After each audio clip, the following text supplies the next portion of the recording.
Attack your opponent's king? Who doesn't like launching an attack that leads to a quick checkmate or the opponent's position crumbles under the pressure?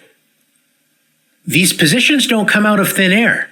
You first have to make weaknesses against your opponent to gain the advantage, such as creating weak squares around your opponent's king, removing key defenders, or attacking on squares where your opponent has no defense. Let's take a look at some examples of creating weaknesses. In this position, white's center, especially the d4 pawn, is being put under tremendous pressure. Black is threatening bishop takes f3 when the d4 pawn would fall on the next move. White has the powerful resource d5. White advances the d-pawn to safety, grabbing space and attacking black's knight on c6. This move looks like a blunder because it opens up the long dark square diagonal, allowing black to win the exchange by capturing the rook on a1. Black's best choice is to avoid capturing the rook, allowing white a comfortable game with a strong central space advantage and well-placed pieces. If black accepts the rook with bishop takes a1, after queen takes a1, white is temporarily down material, but black gave up the strongest defender of the king, the dark squared bishop. Look at how weak the dark squares are around black's king. Black's knight does not have a good square to move to, so after knight a5, bishop h6, white is threatening checkmate on g7. So black is forced to return the material and create more weaknesses around the king with f6. After bishop takes f8, white regains the sacrificed material and has forced weaknesses in front of black's king. Not a good sign as the game continues. In this sharp position from the Sicilian defense, black's queen is putting pressure on the h2 square. This doesn't look too serious as white's king and knight on f3 both guard the h2 square. Black focuses on the target and plays knight g4. Black's knight joins the queen in adding pressure to the h2 square. White's knight on f3 is now under great pressure as it must stay on that square to keep the king safe. A serious blunder is h3. Thinking that black must now retreat the g4 knight, but white is in for a surprise after knight d4.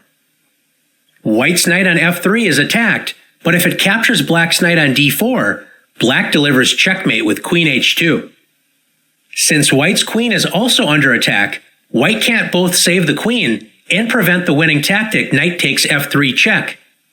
White's best choice is to lose material after h takes g4, knight takes e2 check, and bishop takes e2, losing the queen for 2 pieces and weakening the king side. Instead of playing h3, white can play knight b5, attacking black's queen and helping protect the d4 square.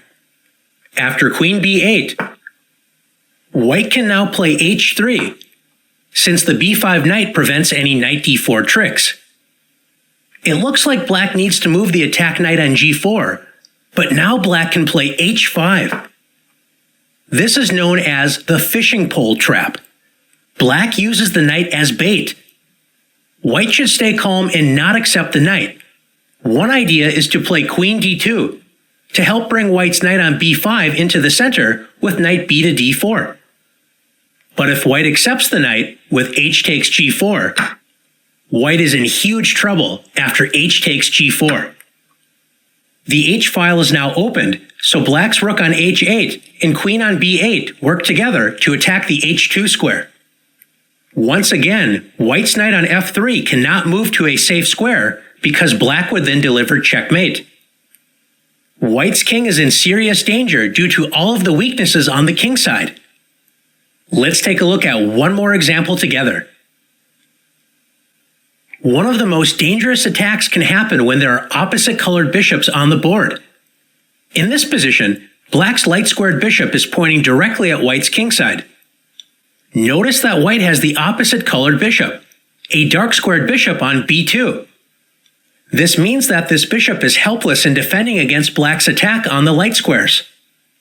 After rook c1, White thinks black has to move the queen, but black ignores this attack and begins an attack against white's weak light squares with rook g8. If white tries to capture black's queen with rook takes c5, the game ends quickly after rook g2 check, forcing king h1.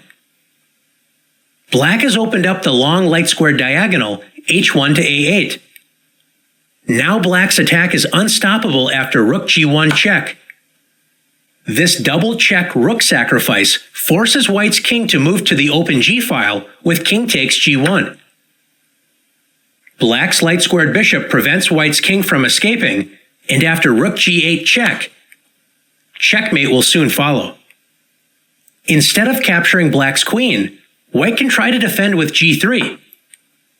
Notice this opens up the long light square diagonal again, and black has an overwhelming attack, starting with the powerful rook sacrifice, rook takes g3 check. Since the f2 pawn is pinned, white is forced to play h takes g3. Black has now opened up the h-file to add to white's weaknesses around the king. Can you see how black can attack on the light squares and threaten checkmate? If you found queen h5, great job. Black threatens checkmate on h1, forcing white to try and block the light squares with f3. White blocks one path, but by moving the f-pawn off the second rank, black's rook can now join the attack with rook d2. Black threatens checkmate once again, so white is forced to play rook f2. The overworked rook tries to protect the second rank, but now the light squared attack continues after bishop takes f3. Black threatens checkmate on h1, and white's position collapses after rook takes d2, queen h1 check, king f2. White is helpless against black's attack and is checkmated after queen g2 check, forcing king e1. And now black delivers checkmate with queen g1. Now it's your turn to create weaknesses and set up a successful attack.